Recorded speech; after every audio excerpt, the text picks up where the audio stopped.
ایک مقصد ہے سامنے، انقلاب برپا کرنا ہے.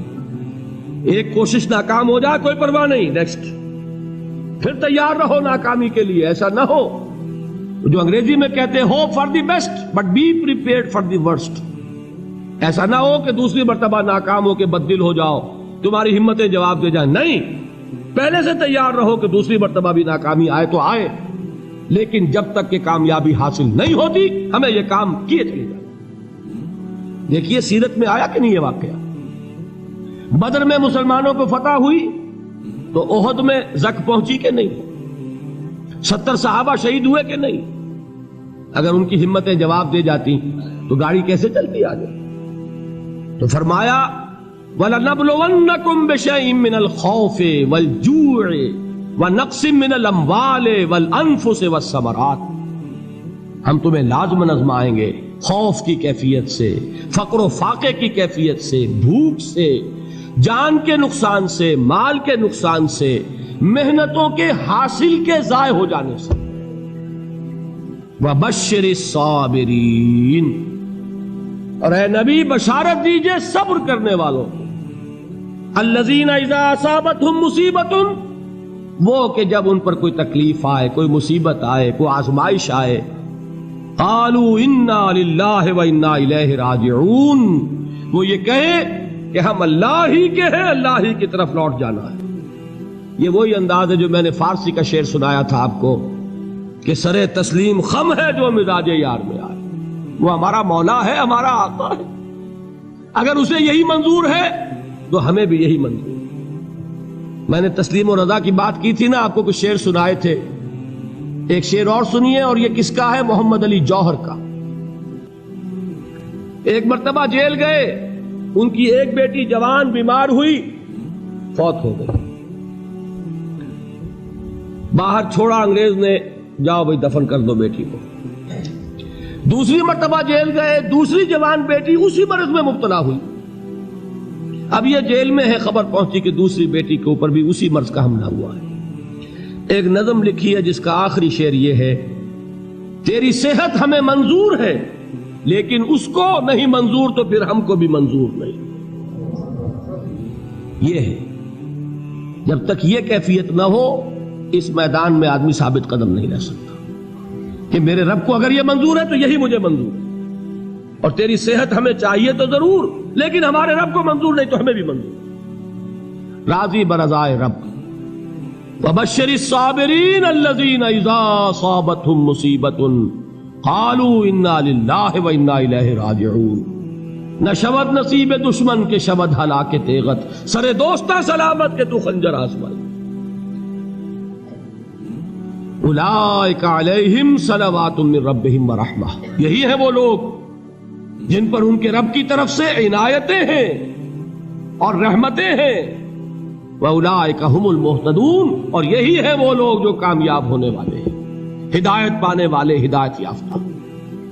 اسی سورہ بقرہ میں ذرا آگے چل کر، یہ تو ہے 20واں رکوع، 19واں رکوع، 21ویں رکوع کی پہلی آیت ہے: لَيْسَ الْبِرَّ أَن تُوَلُّوا وُجُوهَكُمْ قِبَلَ الْمَشْرِقِ وَالْمَغْرِبِ وَلَكِنَّ الْبِرَّ مَنْ آمَنَ بِاللَّهِ وَالْيَوْمِ الْآخِرِ وَالْمَلَائِكَةِ وَالْكِتَابِ وَالنَّبِيِّينَ وَآتَى المال على حبه ذوي القربى واليتامى والمساكين وابن السبيل والسائلين وفي الرقاب وأقام الصلاة وآتى الزكاة والموفون بعهدهم إذا عاهدوا والصابرين في البأساء والضراء وحين البأس.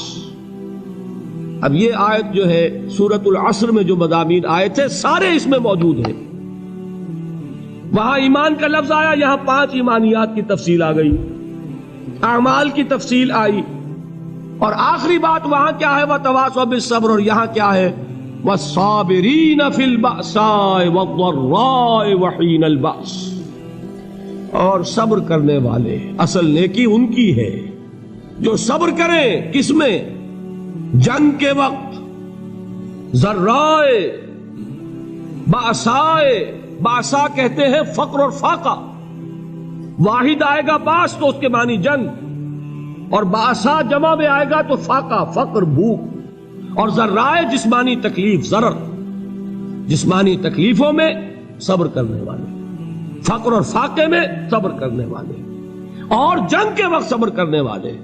اولئک الذین صدقوا واولئک هم المتقون. یہ ہیں وہ لوگ جو صبر کرنے والے ہیں، یہ ہیں جو سچے ہیں، جو اپنے دعوے میں نیکی کے اور ایمان کے صادق ہیں، اور یہی وہ لوگ ہیں جو متقی.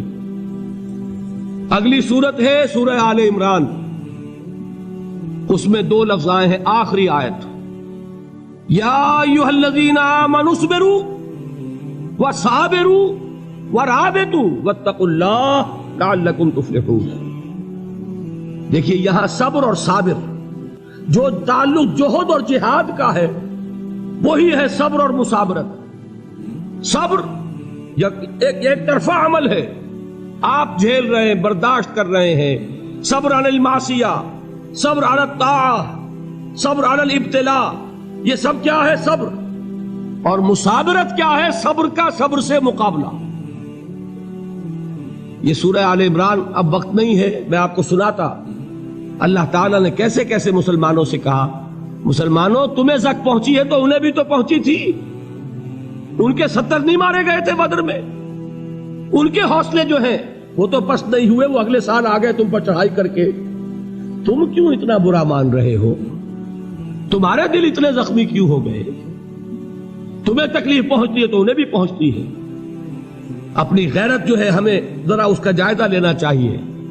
لوگ باطل نظریات کے لیے کتنی قربانیاں دے رہے ہیں، لوگ باطل چیزوں کے فروغ کے لیے کتنی محنتیں کر رہے ہیں. جیسا کہ میں نے ابھی کہا تھا، اسی غیرت کو چیلنج کرنے کے لیے، ذرا آپ کی حمیت دینی کو جوش دلانے کے لیے. قادیانی نوجوان کتنی تعداد میں اپنے آپ کو دین کے لیے وقف کرتا ہے، اور آپ کتنے نوجوان ہیں جو اپنے آپ کو دین کے لیے وقف کرتے ہیں، اور ہوں وہ کھاتے پیتے گھرانوں کے لوگ. یہ نہیں ہے کہ اگر کوئی اور کام نہیں کر سکتا تو پھر یہ ہے کہ وہ دین کے کام میں لگ جائے. باصلاحیت لوگ، کھاتے پیتے لوگ، ذہنی استعداد رکھنے والے لوگ، اونچے گھرانوں کے لوگ وہ وقف کریں اپنے آپ کو دین کے لیے. اس کے بغیر کیسے باہر آ جائے گی، کیسے رونق آ جائے گی؟ تو دنیا میں باطل نظریات والے جو ہیں، یہ بات کہی گئی ہے مسلمانوں تم اگر توحید کے لیے لڑ رہے ہو، دیکھتے نہیں ابو جہل کو، اس نے گردن کٹوائی ہے شرک کے لیے، شرک کے لیے گردن کٹوائے، اور تم توحید کے لیے گردن کٹوانے کو تیار نہ ہو. اس نے گردن کٹوائی کہ نہیں کٹوائی؟ اور کس طرح کٹوائی ہے؟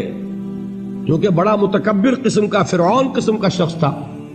جب گردن کاٹنے لگے تو کہتا ہے ذرا نیچے سے کاٹنا، تاکہ جب تم نیزے کے اوپر چڑھاؤ میرے سر کو تو اونچا نظر آئے، معلوم ہو سردار کا سر.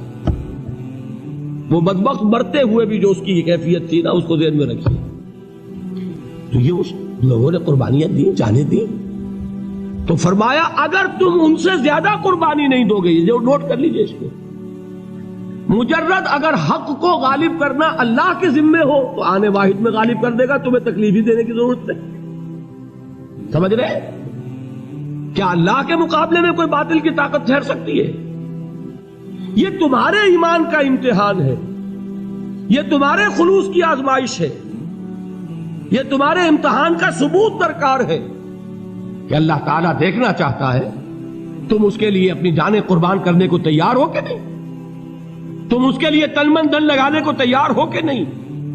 اور یہ جان لو کہ اگر کفار اور مشرکین اور ملحدین اور باطل نظریات والے وہ جو کچھ قربانیاں اپنے باطل نظریات کے لیے دے رہے ہیں، ان سے زیادہ اگر تم نہیں دو گے تو حق غالب نہیں ہوگا. انہوں نے جو صبر کیا ہے اپنے باطل نظریات پر، اگر تم اس سے زیادہ صبر کا ثبوت نہیں دو گے اپنے اس حق پر تو حق غالب نہیں ہوگا. اس لیے فرمایا یا ایھا الذین آمنوا اصبروا وصابروا. نہ صرف یہ کہ صبر کرو بلکہ صبر میں اپنے دشمنوں سے آگے نکلو، ان کے صبر سے بڑھ کر صبر کرو. ورابطوا، مرابطہ کہتے ہیں چوکس رہنا، ہوشیار، پہرا دو. ایسا نہ ہو کہ دشمن جو ہے غفلت میں تمہارے اوپر کوئی حملہ جو ہے کر بیٹھے. واتقوا اللہ، اور اللہ کا تقوی اختیار کرو، لعلکم تفلحون، تاکہ تم فلاح پاؤ.